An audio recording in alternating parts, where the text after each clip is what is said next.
आदिलक्ष्मी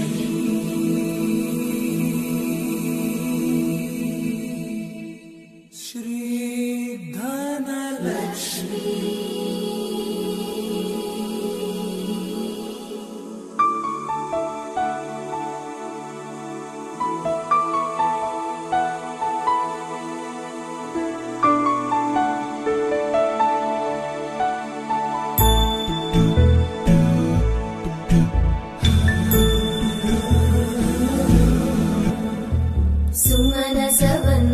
सुन्दरि माधवी चन्द्र सहोदरि हेममयी मुनिगणवन्दित मोक्षप्रदायिनि मञ्जुळभाषिणि वेदनुते पङ्कजवासिनि देवसुपूजित सद्गुणवर्षिणि शान्तियुते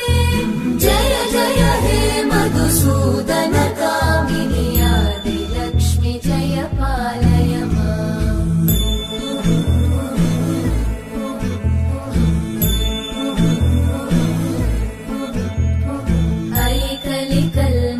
नाशिनि कामिनि वैदिकरूपिणि वेदमये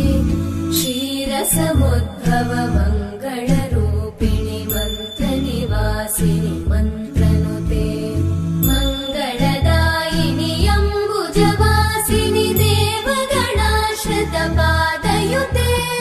जय जय हे मधुसूदन कामिनि धान्यलक्ष्मि जय पालय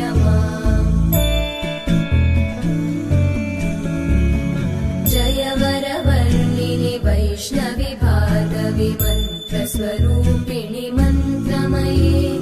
सुरगणपूजित शीघ्रफलप्रद ज्ञानविकासिनि शास्त्रनुते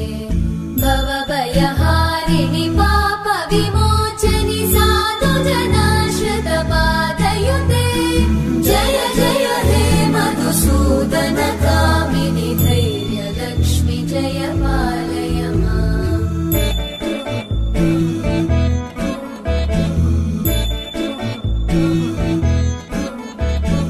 जय जय दुर्गतिनाशिनि कामिनि सर्वफलप्रद शास्त्रमये रथगजतुरगपदादि समानुत परिजन मण्डित लोकनुते हरिहर ब्रह्म सुपूजित सेवित तापनिवारिणि पादयुते जय जय हे मधुसूदन कामिनि श्रीगजलक्ष्मी पालय माता जगति पार्वती पिता महादेवा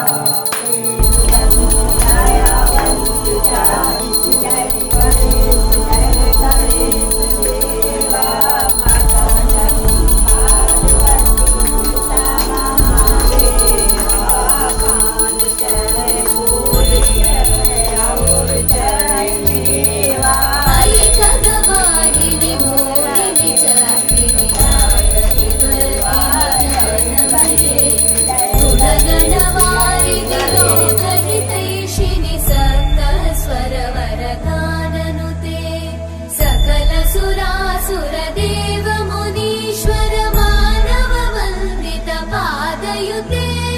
जय जय हे मधुसूदन कामिनि सन्तान लक्ष्मि पालय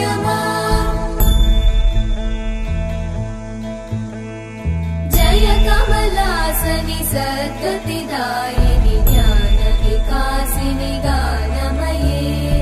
अनुदिनमर्चित भूषितवासितवाद्यनुते कनकधरा स्तुति वैभव वन्दित शङ्कर देशिक मान्यपते जय जय हे मधुसूदन कामिनि विजयलक्ष्मि जय पालय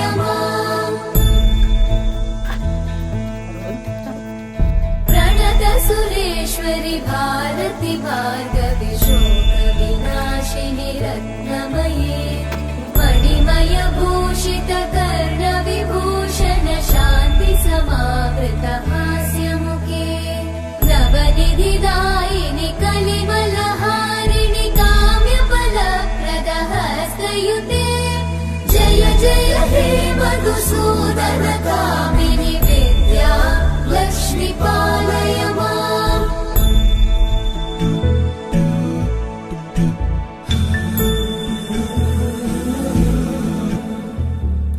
सुमनसवन्दित सुन्दरि माम्